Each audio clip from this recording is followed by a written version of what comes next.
Hello guys! Hello Aquarius! Welcome dito sa aking channel, Kapalaran 888. Welcome. Alamin natin Aquarius ko ng messages, vibration, gabay energy para sa inyo lahat. So this is general reading, Aquarius. So pwede kang makaresonate. Gamitin mo yung intuition sa panahon. Wow! Aquarius!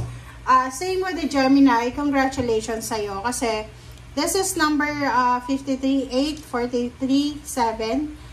So, sinasabi ng baraha, mayroon ditong mga Aquarius na posibleng nag-aantay sila ng financial balance and prosperity. But eto na siya.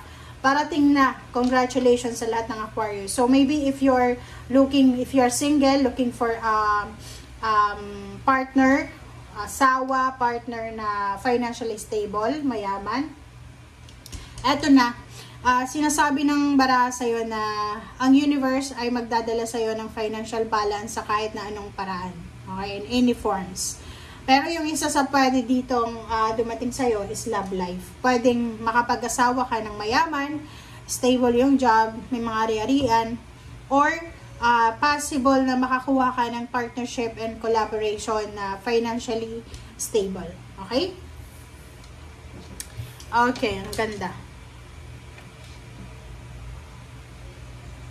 Okay, tingnan natin dito sa second deck.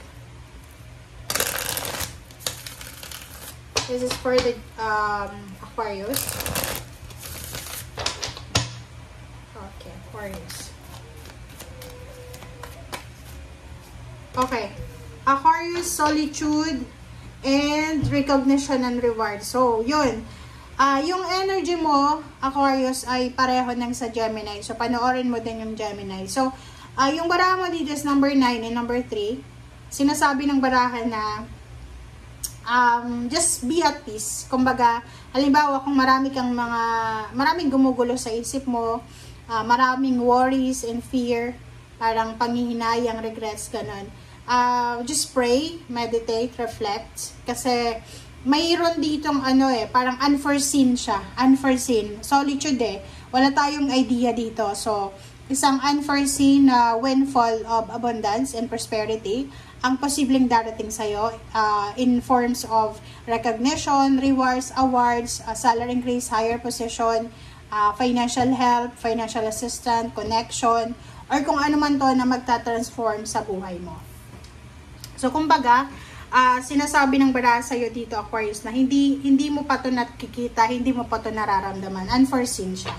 Pero, expect mo na may positive result, positive outcome, recognition, rewards, awards, money, na posibleng darating sa'yo. Okay. The Devil and Eight of Wands. Mag-iingat ka lang. Mag-iingat ka sa pakikipag-associate or pakikipag-kaibigan sa isang Capricorn. Kasi, posibleng halimbawa, marami kang plano sa buhay, like maghanap ng trabaho, mag-invest, magnegosyo, mag-travel.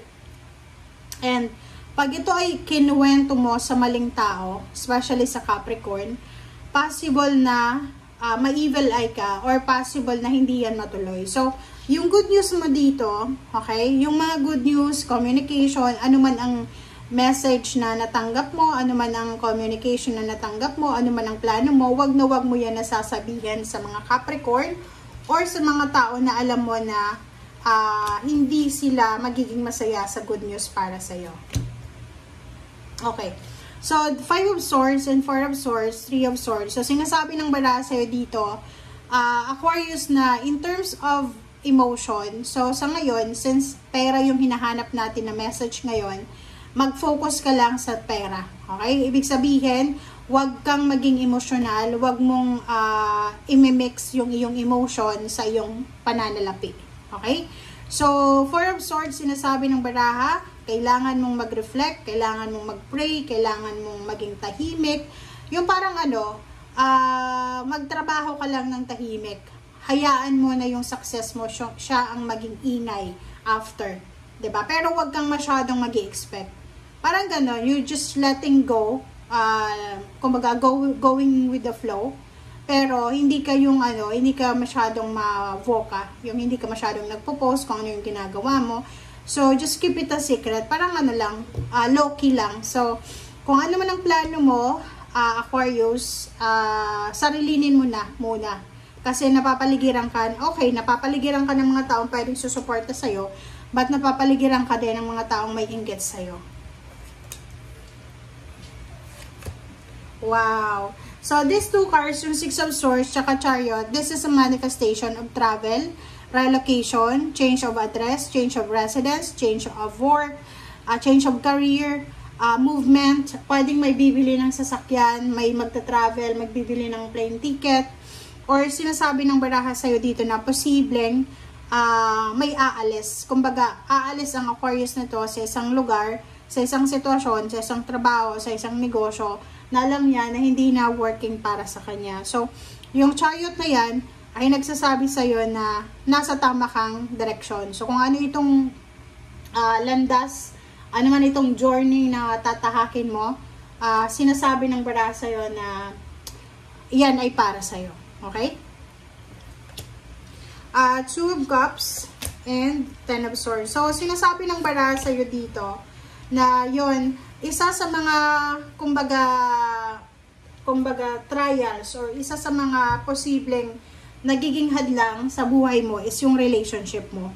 Pagod ka na. Parang ang sinasabi ng baraha sa'yo dito, mayroong Aquarius na pagod na siya sa kanyang relationship. Yung baga, pwedeng in a relationship ka sa silosa, yung parang selfish or insecure or narcissist, parang ganon, na parang lahat ng success na plano mo, yung parang plano mong mag-abroad, plano mong ganito, ganyan, kinukontra niya. So, maybe siya ay isang Capricorn or Earth signs, Virgo, Capricorn, or Taurus. Yung Ten of Swords dito, sinasabi ng barahan na ilang beses ka nang nasaktan, ilang beses ka nang nadismaya, ilang beses ka nang na-disappoint sa relationship mo. Kaya parang ang nakikita ko sa'yo dito na, yun na nga, sabi sa'yo dito sa unang baraha, wag mong i-mix yung iyong emotion sa trabaho, sa pananalapi. So, kailangan mong mag-reflect. Kaya may Four of Swords dito kasi kailangan mong mag-reflect, kailangan mag-isip, ano ba ang importante sa'yo sa ngayon? Pag-ibig pa or trabaho? Pamilya ba or trabaho? Pamilya ba or pag-ibig mo? Parang ganon. So, you need to be wise, parang ganon. Kailangan maging wise kasi makikita mo dito ilang beses ka nang nasaktan. Parang because of your relationship, marami kang give up na plano sa buhay. And siguro oras na para maybe you're in a relationship for 4 years, 5 years, and wala namang nagbago. So, oras na siguro para, 'di ba, makapag-isip-isip ka, mag Four of Swords ka na, and para magkaroon ka na ng Six of Swords and the Chariot. Okay? Thank you guys. Bye!